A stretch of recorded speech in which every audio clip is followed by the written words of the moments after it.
গল্প কবিতা পাঠে সকলকে স্বাগত জানিয়ে শুরু করছি আজকের পাঠ। দেশে বিদেশে, লেখক সৈয়দ মুজতবা আলী। আফগানিস্তানের অফিসার যদি কবি হতে পারেন, তবে তাঁর পক্ষে পীর হয়ে ভবিষ্যৎবাণী করাও কিছুমাত্র বিচিত্র নয়। তিনবার চাকা ফাটল, আর ইঞ্জিন সর্দারজির উপর গোসা করে দুবার গুম হলেন। চাকা সারালো হ্যান্ডিম্যান, তদারক করলেন সর্দারজি। প্রচুর মেহদি প্রলেপের সলিউশন লাগিয়ে বিবিজানের কদম মোবারক মেরামত করা হলো। কিন্তু তার মুখ ফোটাবার জন্য স্বয়ং সর্দারজিকে ওড়না তুলে অনেক কাকুতি মিনতি করতে হলো। একবার চটে গিয়ে তিনি হান্ডিল মারার ভয়ও দেখিয়েছিলেন। শেষটায় কোন শর্তে রফারফি হলো তার খবর আমরা পাইনি বটে, কিন্তু হরেক রকম আওয়াজ থেকে আমেজ পেলুম বিবিজান অনিচ্ছায় শ্বশুর বাড়ি যাচ্ছেন। জালালাবাদ পৌঁছবার কয়েক মাইল আগে তাঁর কোমরবন্ধ অথবা নিবিবন্ধ কিংবা বেল্ট যাই বলুন ছিঁড়ে দুটুকরো হলো। তখন খবর পেলুম সর্দারজিও রাতকানা। রেডিওর কর্মচারী আমার কানটাকে মাইক্রোফোন ভেবে ফিস করে প্রচার করে দিলেন, অদ্যকার মতো আমাদের অনুষ্ঠান এইখানেই সমাপ্ত হলো। কাল সকাল 7টায় আমরা আবার উপস্থিত হব। আধ মাইলটাক দূরে আফগান সরাই। বেতারের সাহেব ও আমি আস্তে আস্তে সেদিকে এগিয়ে চললুম। বাদবাকি আর সকলে হইহল্লা করে করে গাড়ি ঠেলে নিয়ে চলল। বুঝলুম এদেশেও বাসে চড়ার পূর্বে সাদা কালিতে কবিরনামায় লিখে দিতে হয়, বিবিজানের খুশি গমিতে তাহাকে স্বহস্তে সস্কন্ধে ঠেলিয়া লইয়া যাইতে গররাজি হইব না। সর্দারজি তম্বি করে বললেন, একটু পা চালিয়ে, সন্ধ্যা হয়ে গেলে সরাইয়ের দরজা বন্ধ করে দেবে। সরাই তো নয়, ভীষণ দুশ্মনের মতো দাঁড়িয়ে এক চৌকো দুর্গ। কর্ম অন্তে নিভৃত পান্থশালাতে বলতে আমাদের চোখে যে স্নিগ্ধতার ছবি ফুটে ওঠে, এর সঙ্গে তার কোনো সংস্রব নেই। 30 ফুট উঁচু হলদে মাটির নিরেট চারখানা দেয়াল, সামনের খানাতে এক বিরাট দরজা। তার ভেতর দিয়ে উট, বাস, ডবল ডেকার পর্যন্ত অনায়াসে ঢুকতে পারে, কিন্তু ভেতরে যাবার সময় মনে হয় এই শেষ ঢোকা, এ দানবের পেট থেকে আর বেরুতে হবে না। ঢুকেই থমকে দাঁড়ালুম। কত শত শতাব্দীর পুঞ্জীভূত দুর্গন্ধ আমাকে ধাক্কা মেরেছিল বলতে পারিনে, কিন্তু মনে হলো আমি যেন সে ধাক্কায় 3 গজ পিছিয়ে গেলুম। ব্যাপারটা কি বুঝতে অবশ্য বেশি সময় লাগলো না। এলাকাটা মৌসুমী হাওয়ার বাইরে, তাই এখানে কখনো বৃষ্টি হয় না। যথেষ্ট উঁচু নয় বলে বরফও পড়ে না। আশেপাশে নদী বা ঝর্ণা নেই বলে ধোয়া মোছার জন্য জলের বাজে খরচার কথাও ওঠে না। অতএব সেকেন্দার শাহী বাজিরাজ থেকে আরম্ভ করে পরশুদিনের আস্ত ভেড়ার পাল যেসব অবদান রেখে গিয়েছে, তার স্থূলভাগ মাঝে মাঝে সাফ করা হয়েছে বটে, কিন্তু সূক্ষ্ম গন্ধ সর্বত্র এমনই স্তরীভূত হয়ে আছে যে ভয় হয় ধাক্কা দিয়ে না সরালে এগিয়ে যাওয়া অসম্ভব। ইচ্ছে করলে চামচ দিয়ে কুড়ে কুড়ে তোলা যায়। চতুর্দিকে উঁচু দেয়াল, মাত্র একদিকে একখানা দরজা। বাইরের হাওয়া তারই সামনে এসে থমকে দাঁড়ায়। অন্যদিকে বেরুবার পথ নেই দেখে এই জালিয়ানওয়ালাবাগে আর ঢোকে না। সূচিভেদ্য অন্ধকার দেখেছি, এই প্রথম সূচিভেদ্য দুর্গন্ধ শোকলুম। দুর্গ প্রাকারকে পিছনের দেওয়াল স্বরূপ ব্যবহার করে 4 সারি কুঠরি নয়, খোপ। শুধু দরজার জায়গাটা ফাঁকা। খোপগুলোর 3 দিক বন্ধ, সামনের চত্বরের দিক খোলা। বেতারওয়ালা সরাইয়ের মালিকের সঙ্গে দর কষাকষি করে আমাদের জন্য একটা খোপ ভাড়া নিলেন। আমার জন্য একখানা দড়ির চারপাইও জোগাড় করা হলো। খোপের সামনের দিকে একটু বারান্দা, চারপাই সেখানে পাতা হলো। খোপের ভিতর একবার এক লহমার তরে ঢুকেছিলুম। মানুষের কত কুবুদ্ধি না হয়। ধর্ম সাক্ষী স্মেলিং সল্টে যার ভিড়মি কাটে না, তাকে আধ মিনিট সেখানে রাখলে আর দেখতে হবে না। কেরোসিন কুপির ক্ষীণ আলোকে যাত্রীরা আপন আপন জানোয়ারের তদারক করছে। উট যদি তাড়া খেয়ে পিছু হটতে আরম্ভ করল, তবে খচ্চরের পাল চিৎকার করে রুটিওয়ালার বারান্দায় ওঠে আর কি। মোটর যদি হেডলাইট জ্বালিয়ে রাত্রিবাসের স্থান অনুসন্ধান করে, তবে বাদবাকি জানোয়ার ভয় পেয়ে সব দিকে ছুটোছুটি আরম্ভ করে।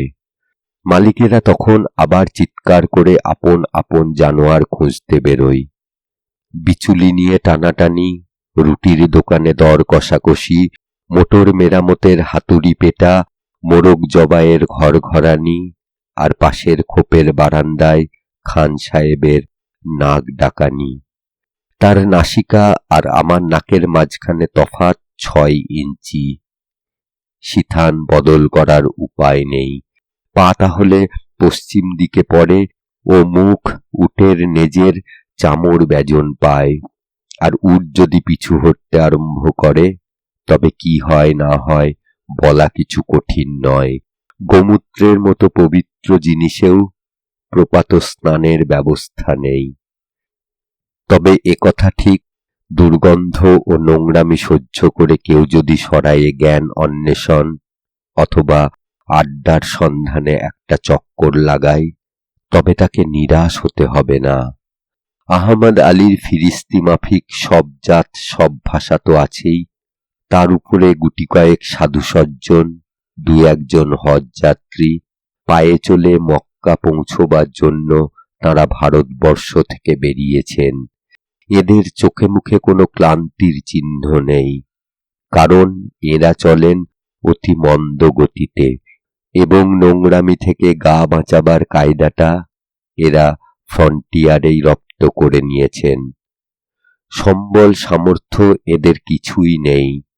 উপরে আল্লাহর মর্জি ও নিচে মানুষের দাক্ষিণ্য, এই দুই তাঁদের নির্ভর। অনৈসর্গিক পাপের আভাস ইঙ্গিত আছে, কিন্তু সেগুলো হির্সফেল্ড সাহেবের জিম্মাতে ছেড়ে দেওয়াই ভালো। সেই 7 সকালে পেশাওয়ারে আন্ডা রুটি খেয়ে বেরিয়েছিলুম। তারপর পেটে আর কিছুই পড়েনি। দক্কার শরবত পেট পর্যন্ত পৌঁছয়নি। শুকনো তালু গলায় তাকে শুষে নিয়েছিল। কিন্তু চতুর্দিকের নোংরামিতে এমনই গা ঘিন ঘিন করছিল যে কোনো কিছু গিলবার প্রবৃত্তি ছিল না। নিজের আদিক্ষেতায় নিজের উপর বিরক্তিও ধরছিল। আরে বাপু, আর 5 জন যখন দিব্যি নিশ্চিন্ত মনে খাচ্ছে দাচ্ছে ঘুমোচ্ছে, তখন তুমিই বা এমন কোন নবাব খানজা খাঁর নাতি যে তোমার স্নান না হলে চলে না? মাত্র 2000 বছরের জমানো গন্ধে তুমি ভিড়মি যাও। তবু তো জানোয়ারগুলো চত্বরে, তুমি বারান্দায় শুয়ে। মা জননী মেরি সরায়েও জায়গা পাননি বলে শেষটায় গাধা খচ্চরের মাঝখানে প্রভু যিশুর জন্ম দেননি। ছবিতে অবশ্য সাহেব শুভরা যতদূর সম্ভব সাফসুতরো করে সবকিছু এঁকেছেন, কিন্তু শাকে ঢাকা পড়ে কটা মাছ। বেতলেহেমের সরায়ে আর আফগানিস্তানের সরায়ে কি তফাৎ! বেতলেহেমেও বৃষ্টি হয় 3 ফোঁটা আর বরফ পড়ে 2.5 তোলা। কে বললে তোমায় ইহুদি আফগানের চেয়ে পরিষ্কার? আফগানিস্তানের গন্ধে তোমার গা বিরোচ্ছে, কিন্তু ইহুদির গায়ের গন্ধে বোকা পাঁঠা পর্যন্ত লাফ দিয়ে দরমা ফুটো করে প্রাণ বাঁচায়। এসব হলো তত্ত্বজ্ঞানের কথা, কিন্তু মানুষের মনের ভিতর যেরকম গীতাপাঠ হয়, সেরকম বেয়ারা দুর্যোধনও সেখানে বসে। তার শুধু এক উত্তর, জানামি ধর্মং ন চ মে প্রবৃত্তি, অর্থাৎ তত্ত্বকথা আর নতুন শোনাচ্ছে কি, কিন্তু ওসবে আমার প্রবৃত্তি নেই। তার উপর আমার বেয়ারা মনের হাতে আরেকখানা খাসা উত্তরও ছিল। সর্দারজি ও বনেটবাসিনীতে যদি সাঁঝের ঝোঁকে ঢলাঢলি আরম্ভ না হতো, তবে অনেক আগেই জলালাবাদের সরকারি ডাকবাংলোয় পৌঁছে সেখানে তোমাতে আমাতে স্নানাহার করে এতক্ষণে নার্গিস ফুলের বিছানায়, চিনার গাছের দোদুল হাওয়ায় মনের হরিষে নিদ্রা যেতুম না। বেয়ারা মন কিছু কিছু তত্ত্বজ্ঞানেরও সন্ধান রাখে, না হলে বিবেক বুদ্ধির সঙ্গে এক ঘরে সারা জীবন কাটায় কি করে। ফিসফিস করে তর্কও জুড়ে দিয়ে বলল, মা মেরি ও যিশুর যে গল্প বললে সে হলো বাইবেলি কেচ্ছা। মুসলমান শাস্ত্রে আছে বিবি মারিয়াম খেজুর গাছের তলায় ঈসা মসিহকে প্রসব করেছিলেন। বিবেক বুদ্ধি সে কি কথা! ডিসেম্বরের শীতে মা মেরি গেলেন গাছতলায়। বেয়ারা মন, কেন বাপু, তোমার বাইবেলেই তো রয়েছে প্রভু জন্মগ্রহণ করলে পর দেবদূতেরা সেই সুসমাচার মাঠের মাঝখানে গিয়ে রাখাল ছেলেদের জানালেন। গয়লার ছেলে যদি শীতের রাত মাঠে কাটাতে পারে, তবে ছুতোরের বই পারবে না কেন শুনি। তার উপর গর্ভযন্ত্রণা, সর্বাঙ্গে তখন গলগল করে ঘাম ছোটে। ধর্ম নিয়ে তর্কাতর্কি আমি আদপেই পছন্দ করি নে। দুজনকে দুই ধমক দিয়ে চোখ বন্ধ করলুম।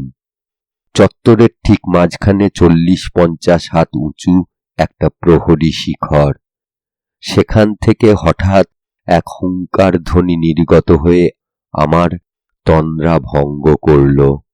শিখরের চূড়ো থেকে সরাইওয়ালা চেঁচিয়ে বলছিল, সরাই যদি রাত্রিকালে দস্যু দ্বারা আক্রান্ত হয়, তবে হে যাত্রী দল, আপন আপন মাল যান বাঁচাবার জিম্মাদারি তোমাদের নিজের। ওইটুকুই বাকি ছিল। সরাইয়ের সব কষ্ট চাঁদপানা মুখ করে সয়ে নিয়েছিলুম ওই জানটুকু বাঁচাবার আশায়। সরাইওয়ালা সেই জিম্মাদারিটুকুও আমার হাতে ছেড়ে দেওয়ায় যখন আর কোনো ভরসা কোনো দিকে রইল না, তখন আমার মনে এক অদ্ভুত শান্তি আর সাহস দেখা দিল। উর্দুতে বলে, নঙ্গে সে ক্ষুধা ভি ডরতে হ্যায়, অর্থাৎ উলঙ্গকে ভগবান পর্যন্ত সমঝে চলেন। সোজা বাংলায় প্রবাদটা সামান্য অন্য রূপ নিয়ে অল্প একটু গীতিরসে ভেজা হয়ে বেরিয়েছে। সমুদ্রে শয়ন যার, শিশিরে কি ভয় তার। ভাষাতত্ত্ব নিয়ে আমার মনে তখন আরো একটা খটকা লাগলো। রেডিওওয়ালার চোস্ত ফার্সি জানার কথা। তাকে জিজ্ঞাসা করলুম, ওই যে সরাইওয়ালা বলল মালজানের তদারকি আপন আপন কাঁধে, এ কথাটা আমার কানে কেমনতর নতুন ঠেকল।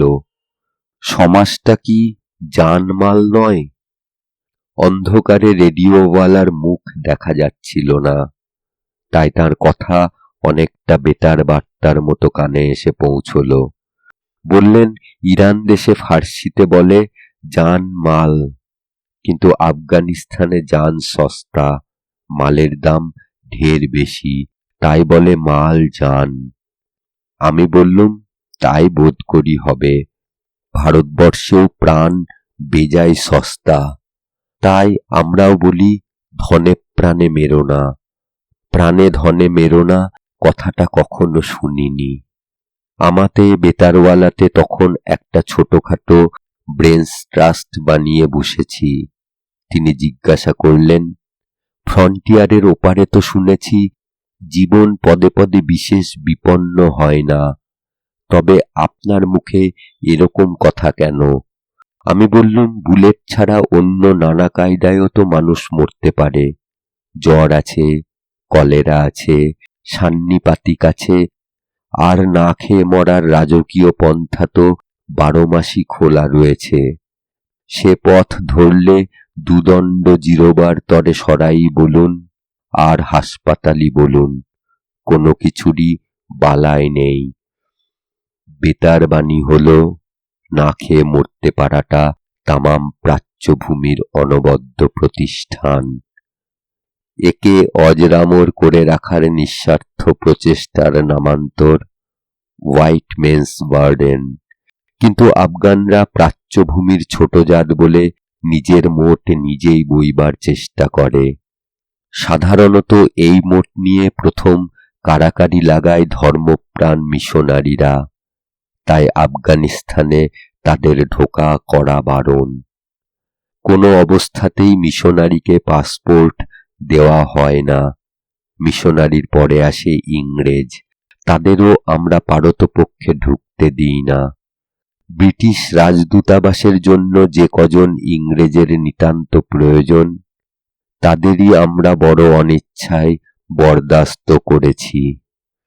এই দুটি খবর আমার কর্ণকুহরে মথি ও মার্ক লিখিত দুই সুসমাচারের ন্যায় মধুসিঞ্চন করল। গুলিস্তান বোস্তানের খুশবাই হয়ে সকল দুর্গন্ধ মেরে ফেলে আমার চোখে গোলাপি ঘুমের মোলায়েম তন্দ্রা এনে দিল।